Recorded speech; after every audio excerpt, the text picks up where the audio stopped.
Hello and welcome to episode 23 of Delight Podcast. My name is Leah Sachs. Hello, and I'm Adam Curtis. Hello, Adam Curtis. Today's episode, our lovely topic is discipleship. And my very good friend, Phil Short, is going to be our guest. He is currently the youth pastor at my church, Christ Church Mayfair. Whoop, whoop. But he also has a fabulous little claim to fame, which is that he was Westlife's touring guitarist. What I love about this episode is that we get to see a lived example, a lived experience of someone who's being a disciple of Jesus Christ. But actually, this episode, Leah, it just picks up on so much of what we've done here in the Delight Podcast.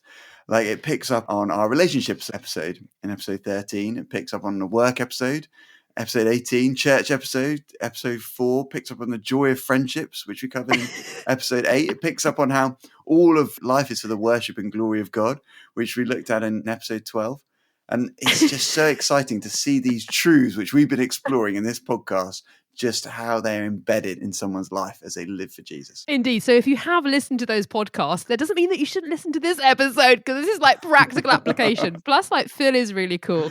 Anyway, let's hear what Phil has to say. What it means is that you should go back and listen to those episodes once you're done with this one. All right, Adam. And now over to Phil's testimony. Is that okay, bro? That's okay. Thanks, bro. Hello and welcome, Phil Short, to Delight Podcast. Yay! I can tell you... What a start. What a start. We're not going again. We're not going again. We're keeping that. Phil, welcome. It is a delight to have you. Who are you and what do you do? My name, Leah, in case you've forgotten, is Phil. But for your listeners, my name is Phil Short, and me and Leah are very old friends. We go back about 15 years, I think, isn't it? Gosh, that's a long time. I know. But who am I? I am... Oh dear. It's going to be a hard podcast. Let's start with the beginning. So what did you study? Like, what did you do for a while? And then we'll land with what you're doing now, friend. Yes, thank you. It's yes. all right. Well, okay. So my name's Phil Short. I'm a bit of a perfectionist, which means I overthink how to answer questions in the right order. So I just don't talk. So I moved to London 15 years ago to go to music college. I studied at a school called Tech Music Schools that no longer exists. I got a Bachelor of Music from there. And then up until recently, I was a professional guitar player for 12 years. I took 1 year off to do a ministry internship at Christ Church Mayfair, where I go to church with Leah, in 2013. That was also the year I got married to my lovely wife, Emily. Oh, she's fabulous. There she is, fabulous indeed. I have been a self-employed musician for all of that time. Share with the group the musician highlight that the world might like to hear about. Okay, so the musician highlight is, in the last few years, I've been the touring guitar player for Westlife, for people who are of that vintage and remember a bit of flying without wings and all of that kind of stuff. The last few years, that's what I've been doing. Started working for them in 2019. Yeah. And that was a very exciting time and a huge privilege to get to work on a gig like that and play some iconic venues, play some really big shows. Wembley. Like Wembley. I'm just helping you, like... You're just helping me here. I'm helping you share the thing. Not so British with the CV. Yes, not so British. Yeah, that's it. Blow your own trumpet, Phil, come on. Well, in saxophone guitar, but yes. Well, yeah. So that's what I've done. And then I'd also been lecturing at BIM University in Fulham as well for the last 7 years, teaching mostly guitar technique and improvisation, but...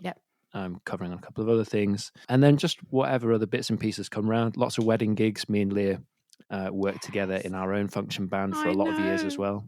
They were very fun gigs. We had a really good time. Ones. And what do you do now? Because you've got a new gig at the moment. Yes. And now, as of 6 weeks ago, I am now the youth pastor at Christ Church Mayfair. So I have retired is the word that I'm using. I have retired from professional music. I am now pursuing full-time vocational ministry, and that looks like being the youth pastor at Christ Church Mayfair, and I'm also studying theology part-time alongside that as well, which is a part-time master's over 4 years. Oh, blimey. So you've accomplished a lot, young man. Let's go back to the earlier days. How did you get to know Jesus? Yeah, I grew up in a Christian family. I was very fortunate to have Christian parents. They taught me the gospel. Over my life, I have realised more and more that I was quite lucky and fortunate to have the parents that I had. Not everybody had as loving parents as I've been fortunate to have, and I kind of took that for granted a lot. So I'm very grateful to the Lord for that privilege and that blessing. I can't put a precise time on when I became a Christian, probably between the ages of 8 and 10.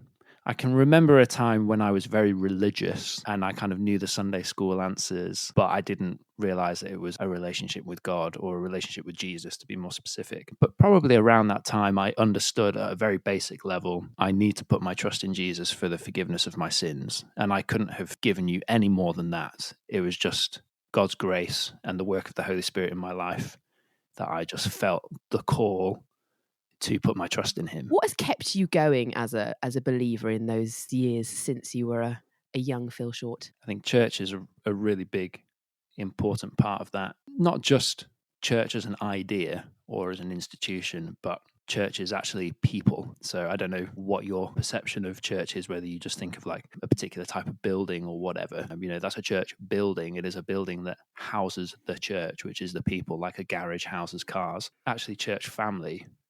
And in particular, actually, my Sunday school leaders and my youth leader, there's a guy called Pete Walkingshaw, who's now a pastor of a church up in Carlisle. If he ever comes across this podcast, I'm eternally grateful for the fact that he ran youth group when I was the only youth.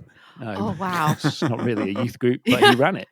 That's a servant heart. Yeah, which is amazing because he cared about the young people in that church knowing about Jesus. And just because I was the only one in a particular age bracket at the time, because of his convictions about Jesus wanting to call all people to himself, he made that effort with me, which is amazing. So it's been with particular people, student workers, when I moved to CCM, older brothers and sisters who invested time in me, but also through friends, I think is a really important one as well. Christian friends have been absolutely key to keeping going with the Lord. And when I was a teenager, actually, things like summer camps and stuff like that were really crucial. I didn't have any Christians my own age growing up. God used camp to help me keep going because I'd turn up every year and be like, wow, there's like 15 other teenagers who also trust in Jesus and don't think it's bonkers for following him. So that kind of helped to keep me going a little bit. How do you think you've helped others in church flourish in faith? I think the simplest one is just being part of church family, just being there and turning up to things. And I think over the years that's fluctuated. Sometimes I've been really invested in prioritizing that, and other times less so. And that's just gone with different seasons of life and where my spiritual maturity has been at various points. And it's challenging in London. Like we go to a central London church. London life is very busy. The busy musician schedule is very busy, is very hard to negotiate as well. That's a challenge. When you're there, it is really encouraging to people that you're there. Like, oh wow, you've made the time to be there. I've always found it really encouraging when, Leah, you've turned up and like you literally just got back from a gig, just flown in from somewhere, and then you're there and you're knackered, but you're there, and that's a really encouraging thing. But in other like practical ways, over the years, like me and my wife have been involved in leading Bible study groups, and we've done that over the last 10 years, and we have a new responsibility now where we are part of a smaller team helping to equip and train up the other Bible study group leaders in the church, which feels quite daunting. It's quite a big responsibility, but also really exciting. I hope that through that ministry that is encouraging to other people. Well, as the receiver, as somebody who's in the Bible study on the grassroots at the moment, I'm very thankful for that. I was actually, before we just started recording, I was telling Adam how much I'm enjoying it this term. So thank you for all that work, brother. Oh, well, that's good. I'm encouraged to hear that.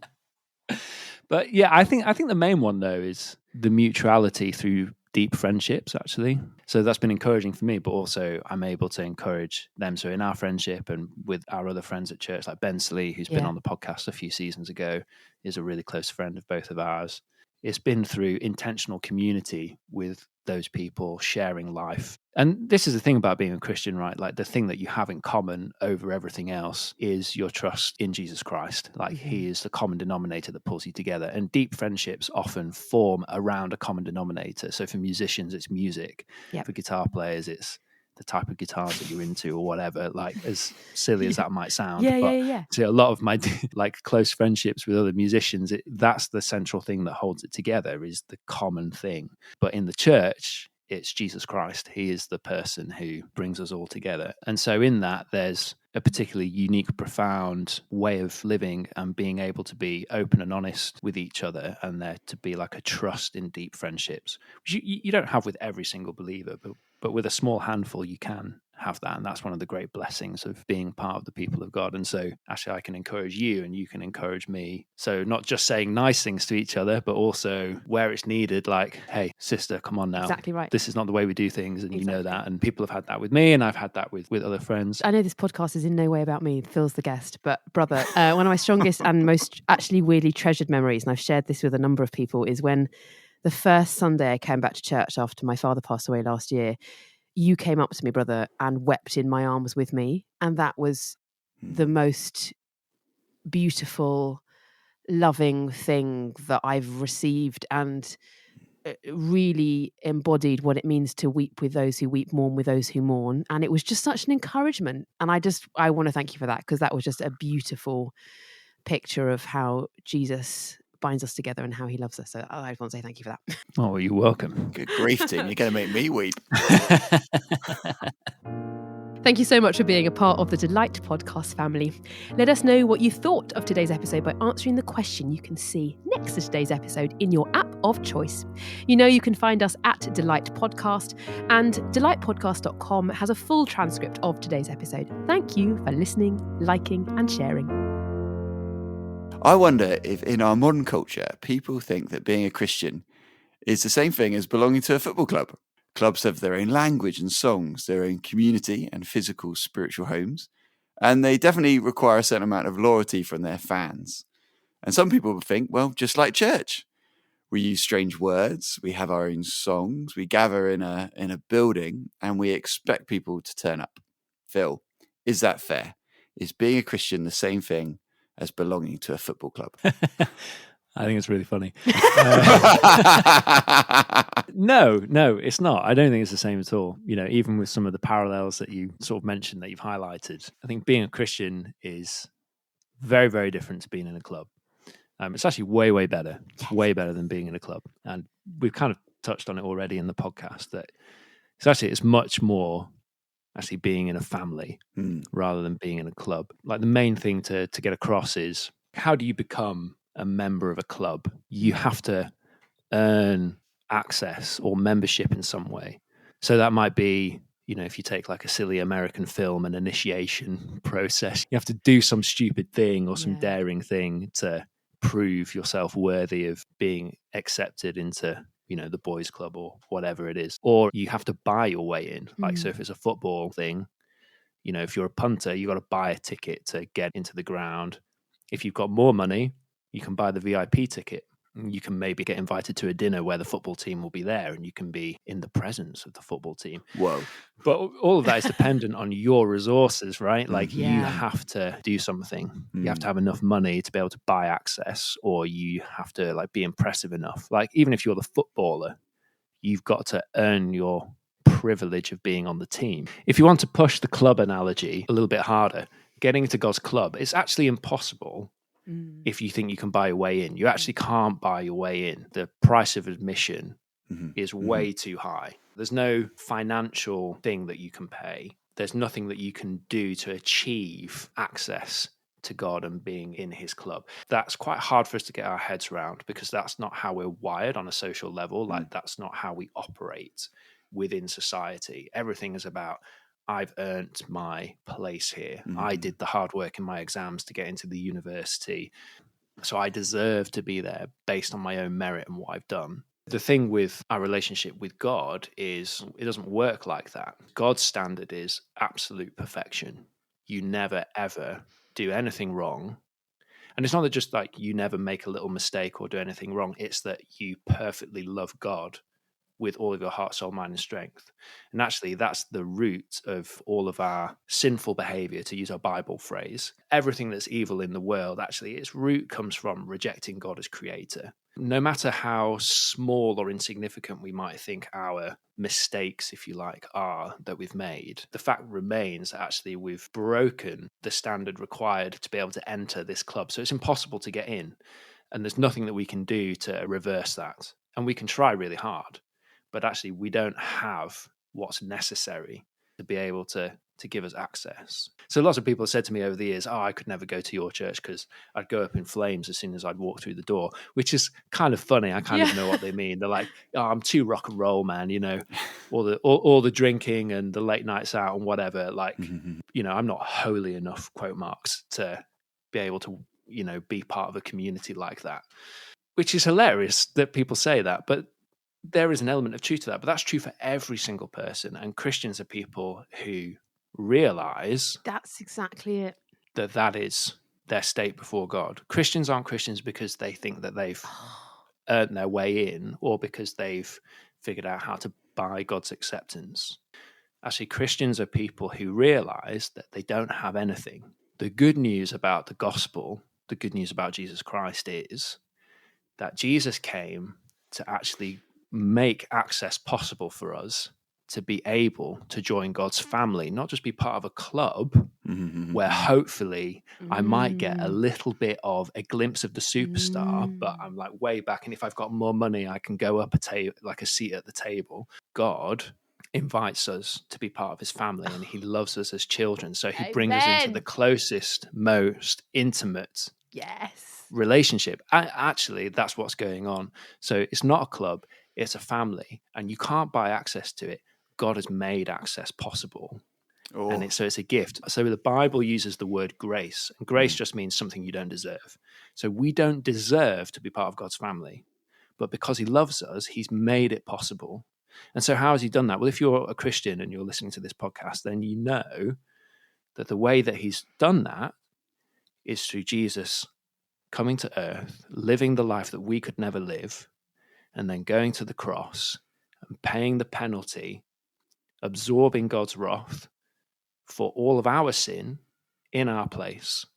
And then he gives us his righteousness, that's just a posh Bible word, for perfect record, so that we can be acceptable to God. There's a swap that takes place. It's all on Christ's work at the cross. That is how we're part of the family of God. There is nothing that you and I can do to be loved any more or to be loved any less, because it all hinges on Christ's work. And so the Christian comes to God, comes to Jesus and says, I have nothing to bring.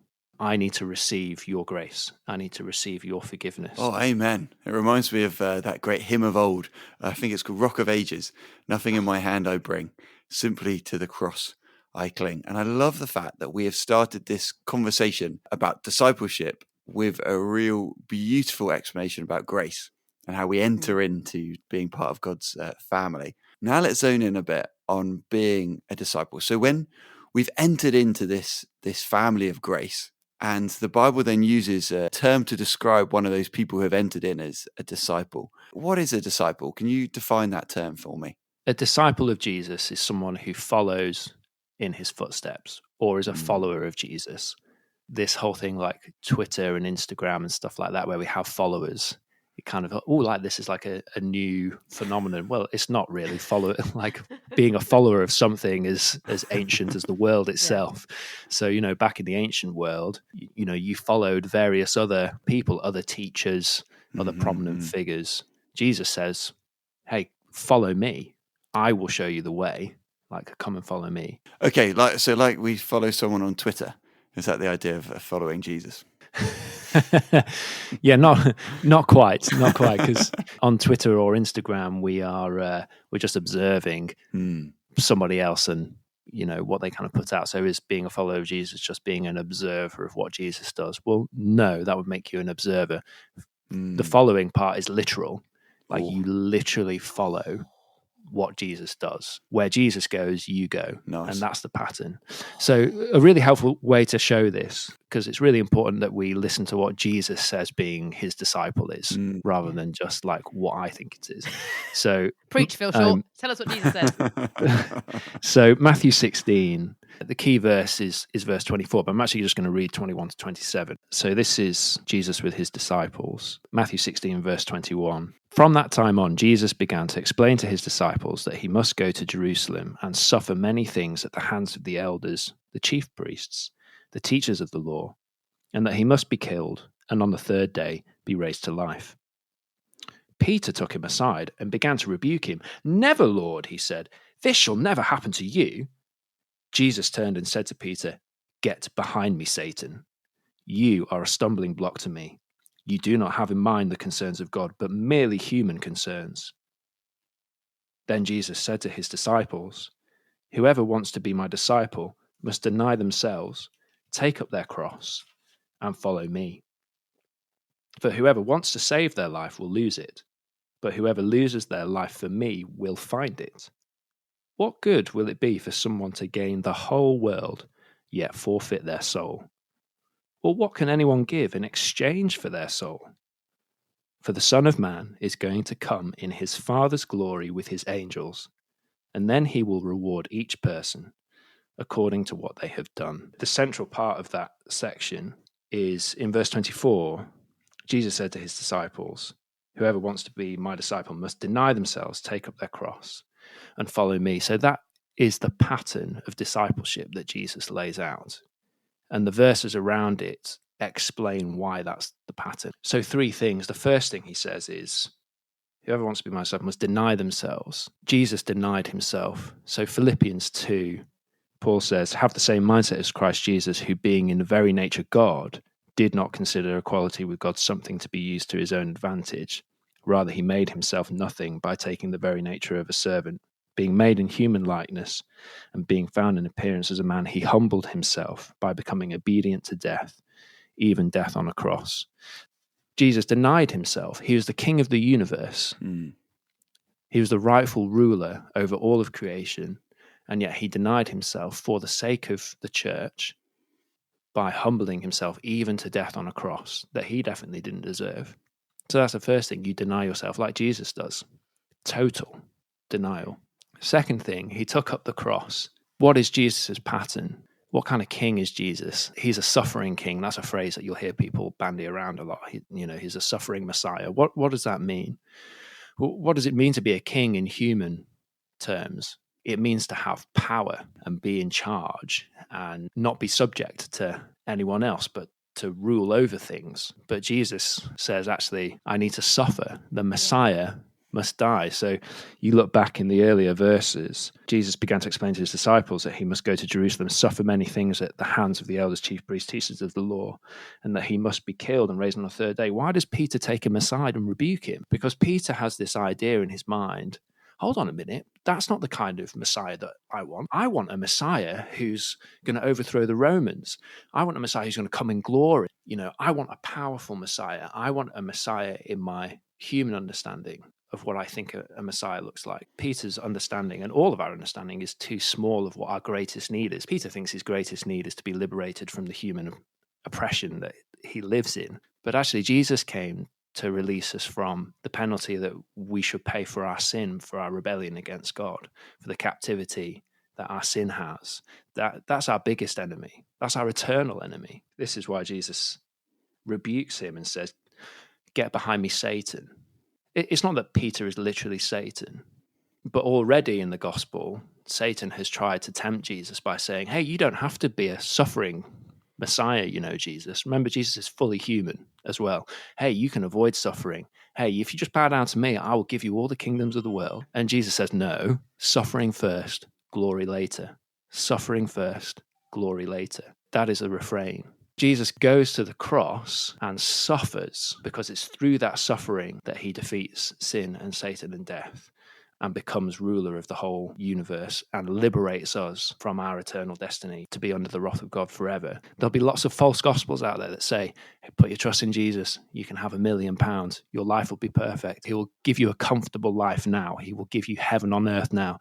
And that's not true. Jesus doesn't say that. Jesus says, you must pick up your cross. The final bit is, follow me. Where does Jesus go? He's raised from the dead and he's seated at the right hand of the Father in heaven, ruling over all authority and power and dominion. And so actually, if you're a Christian, you're united to Jesus. What happens to Jesus happens to you. So Colossians would be really clear on this. You follow Jesus through that suffering, but you also follow Jesus into glory. And that is the promise for the Christian. It's suffering now and it's glory later. And it's so important, isn't it, within Jesus' words, that we're denying ourselves, we're taking up our cross, and we're following Jesus, and we're following him into his death, and thus we die to sin.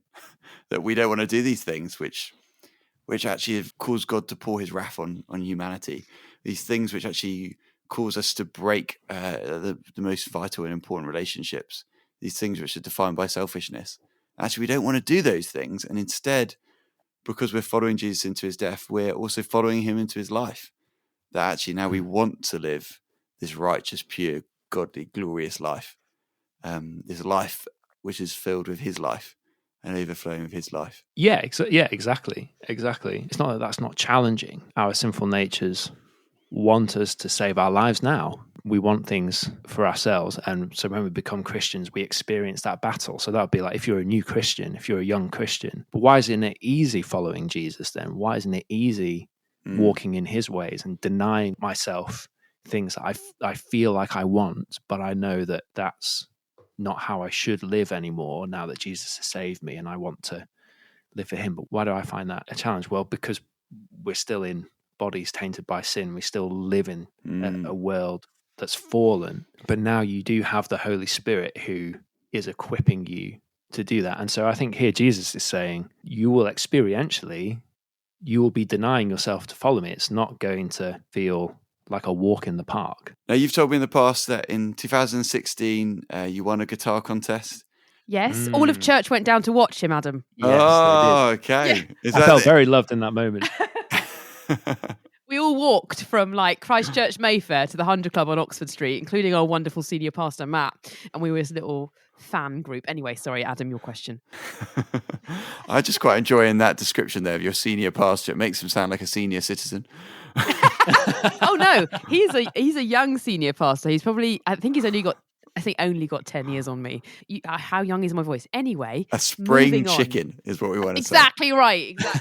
We love Matt for that, FYI. Anyway, in 2016, you won a guitar contest with lots of your fan base in the room. And I think it seems fair to say that contest changed your musical career substantially. What's life been like since winning that guitar contest and playing for big bands like Westlife? It was a very exciting time. It did significantly change where my career was going, and it opened up lots of opportunities. It was kind of a last hurrah for me, really, because the music industry is such a challenging industry to work in, and it can ebb and flow. And I'd been through a fairly long season of it feeling quite tough and feeling like it wasn't really picking up. And I was kind of thinking, look, I don't want to, but I might need to consider doing something else because I feel like this isn't working. And the opportunity to enter the competition kind of came round.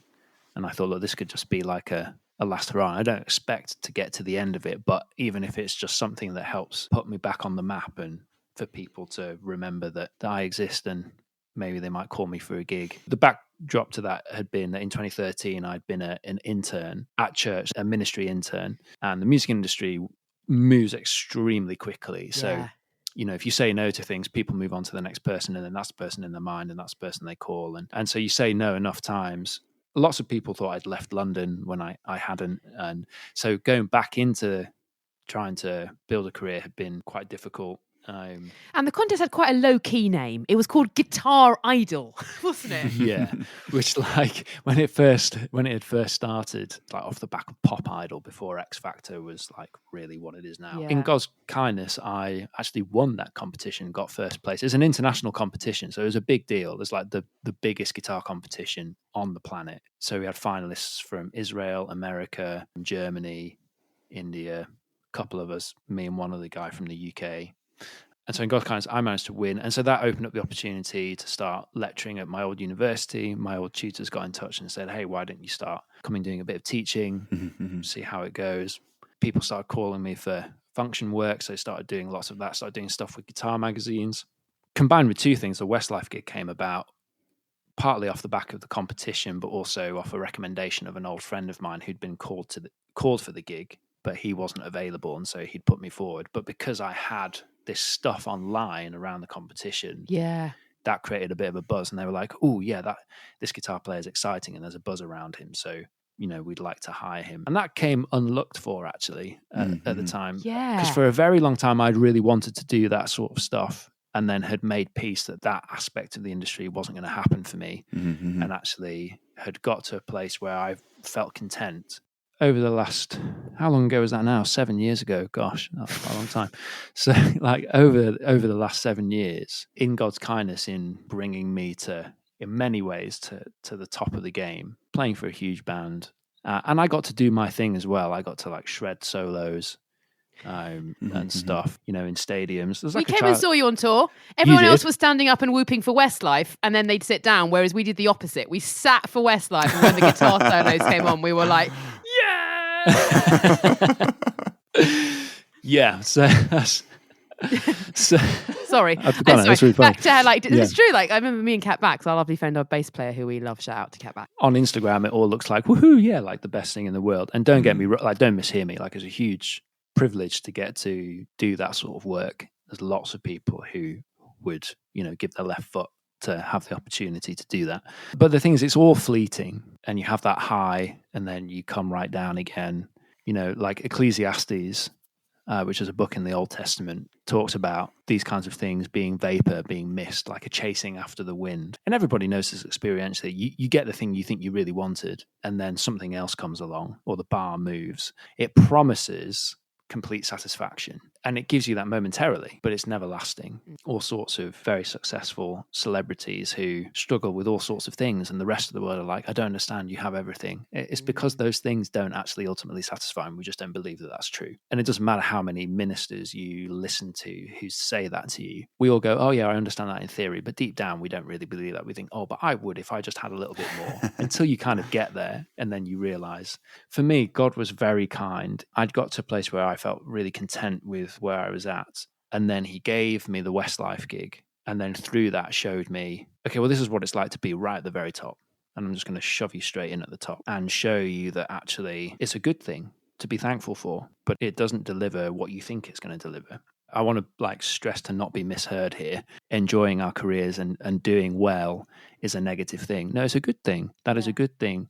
It's a gift from the Lord. Our constant struggle is walking the tightrope of the good gift being the thing that will ultimately satisfy me, rather than God, who's given you the gift, being the one who will ultimately satisfy. And that's a constant tension that every Christian is constantly walking. And I just found being a Christian in that environment, for me personally, this is just me, this is not true for everyone else. I found it challenging in the sense of I'm just a bit of a people pleaser. That's like a deep flaw of me. So I crave the recognition of others far too much. Actually, having all of that success in lots of ways was unhelpful for me in the sense of I valued that too much. There was actually meaning that I was taking less risks for the gospel. I was being less open about my faith because I was worried about, people don't like Christians anymore, anymore, especially in the creative world. Aren't you all bigoted people who don't like people who live different lifestyles to you? Oh, what if they ask me really awkward questions about marriage and sexuality? Or actually, I'll just be a little bit quieter about faith, and was giving in to my fear of man rather than loving people by holding out the hope of the gospel. And actually, most people are actually quite up for having a real conversation about those things. I had this idol of wanting to be liked by other people rather than actually having my identity in being loved by God ultimately. I didn't want to deny myself and pick up my cross in my discipleship in this way. And so actually, I just felt increasingly challenged about that. I think God in his kindness brought about a dissatisfaction with worldly things, or a disenchantment, is the word I'm looking for, a disenchantment. Of course, you can follow Jesus faithfully in a touring Christian career, in a music career. Of course you can. Absolutely. And there's lots of people doing that brilliantly. But the big question that we always get asked by our pastoral staff at church is, what is the best way that you can live for eternity now as you? So not, here's a blanket thing, every Christian has to do this, but you, through prayerfully thinking it through with wisdom from friends who know you and how you're wired, how can you be most effective in serving the gospel and living out your own discipleship? Which is beautiful, because we do the same job but came to different conclusions. Yeah, exactly. And I've got some other Christian friends who on gigs, just like Leah, they are just like the gospel pours out of them, and they're just like, yes, I go to church and this is what I think, and oh yeah, how are you? Oh, I'm just really grateful the Lord has just blessed me in this way this week. That kind of stuff. Not everybody speaks like, but Leah speaks like that. I've got other friends who speak like that. The gospel just spills out of them, and that's brilliant. Whereas I was like, oh yeah, I'm fine. Got this thing with church and being really, really kind of quiet about it. How can I be most beneficial to serve the gospel? Actually, the career is a good good thing, but I'm making it an idol. But Jesus says, like, if something causes you to sin, chop it off. If your left hand or your right hand causes you to sin, chop it off. Your right causes you to gouge it out. His point is not like literally gouge it out. His point is like, be that ruthless with things that stop you from following the Lord, because it's better to go without those things, suffering now for glory and eternity. We can spend a lot of time talking about work.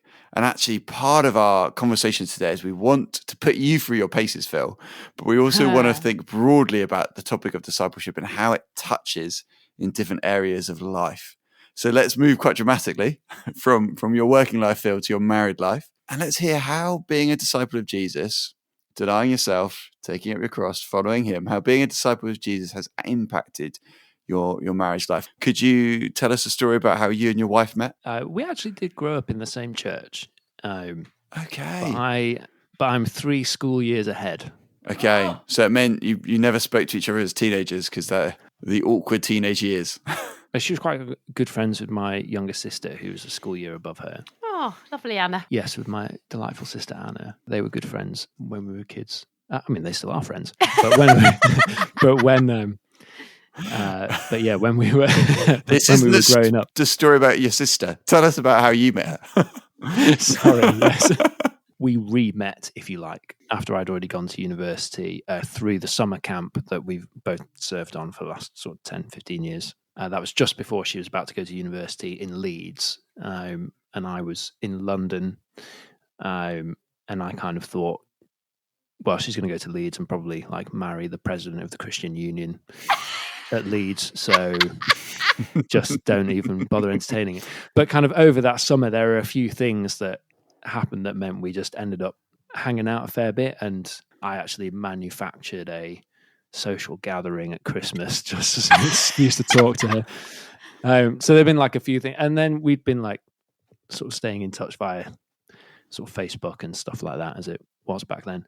Yeah, we started dating, and then it was very cute. Can I just say, I remember, this is how long I've known Phil. He came back and told me about his first date ever with Emma, and you were so excited. I remember walking down Piccadilly, being like, "Oh my goodness." When? Give me the date. When was the year of the first date? February 2011. February 2011, and then you guys got married in July 20th, 2013. Oh, well, very good. Your Very anniversary, good. Brother. Yes, I know. I was like, oh my days, I'm about to forget my anniversary. Yeah. Publicly on a podcast. Okay. So you've been married quite a few years now. So I feel like I'm asking you almost an unfair question for you to look back. But did you bring any misconceptions of marriage into your marriage? I think misconceptions is maybe not quite the right word. Probably I would use the word more naivety. Okay. Because our church in the evening congregation, the congregation's mostly made up of like 20s to 30s. You go through seasons of lots of weddings happening.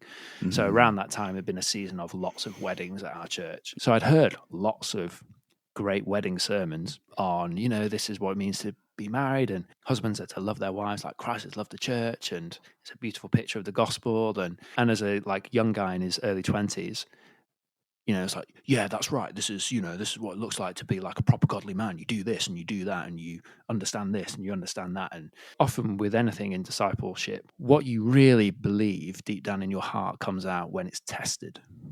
I think this is still the case now. I think by and large in the Christian church, marriage is idolized as your life will be more blissful if you're married than if you're not. But this idea of like marriage will complete me, and it won't.